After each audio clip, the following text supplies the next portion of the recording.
India has tested many missiles, but only a few fundamentally changed strategy.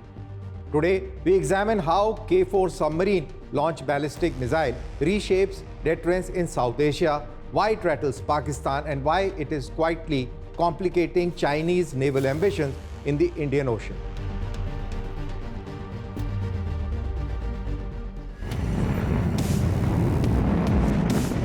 K-4 is not just another missile test. It is the backbone of India's credible sea-based nuclear deterrent.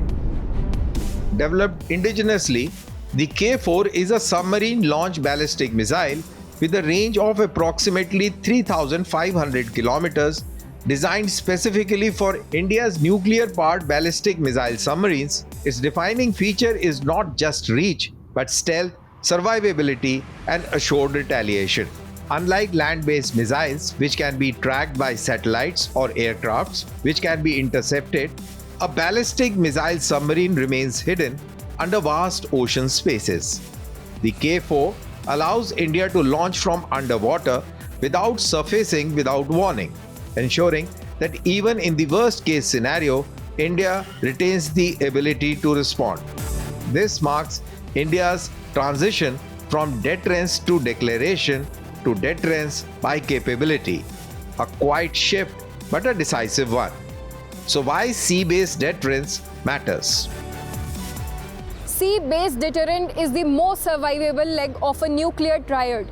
While land forces and air bases can be targeted, a submarine at sea is nearly impossible to neutralize. The K-4 ensures India's second strike capability is not just theoretical, it is fully operational.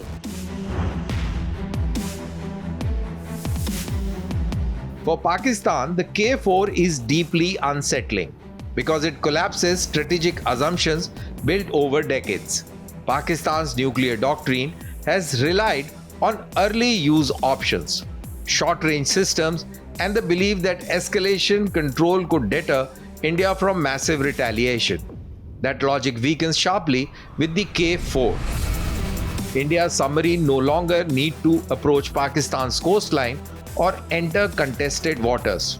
From secure patrol zones in Bay of Bengal, K-4 equipped submarines can hold every major Pakistani city, military base, and command node at risk. This removes Pakistan's ability to track, preempt, or signal dominance during a crisis. There is no visible launcher, no aircraft on radar, no escalation ladder to climb. The uncertainty itself becomes the deterrent. So what this means for crisis stability? The K-4 introduces uncertainty into Pakistan's decision-making. In crisis, Pakistan cannot be sure where India's retaliatory capability is and how it will respond. That uncertainty weakens the credibility of nuclear brinkmanship and lowers the incentive for first use.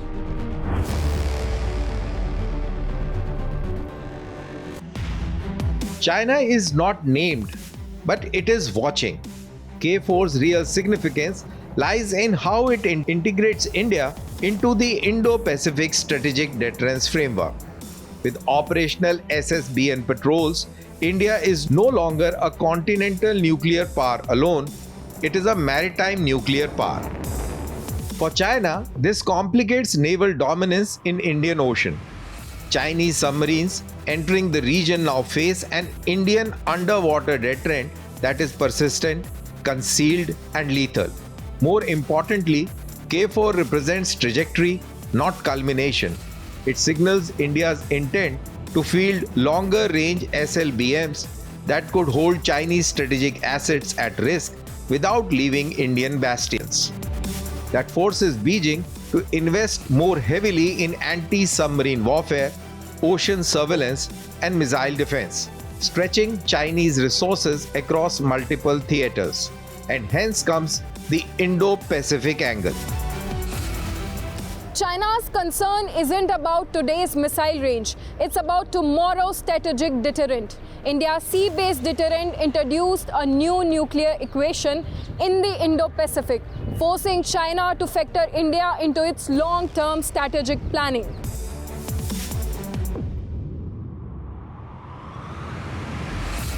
The K-4 marks the moment India's nuclear triad becomes fully credible, not just complete on paper. Land-based missiles provide reach, air-delivered weapons offer flexibility, but it is the sea-based leg that guarantees retaliation under all circumstances. Crucially, this strengthens India's no first use doctrine. A nation confident in its second strike does not need to posture, threaten, or escalate prematurely. There is no rhetoric, no signaling, no mobilization on television screens, just silent patrols, deep waters, and assured deterrence. This is how mature nuclear powers operate, quietly, methodically, without drama. The K-4 does not make war more likely, it makes miscalculations less likely. By guaranteeing retaliation, it closes the door on nuclear adventurism, and that is the true purpose of deterrence. K-4 missile doesn't shout, it doesn't threaten, it simply ensures that no adversary can ever gamble on India's restraint.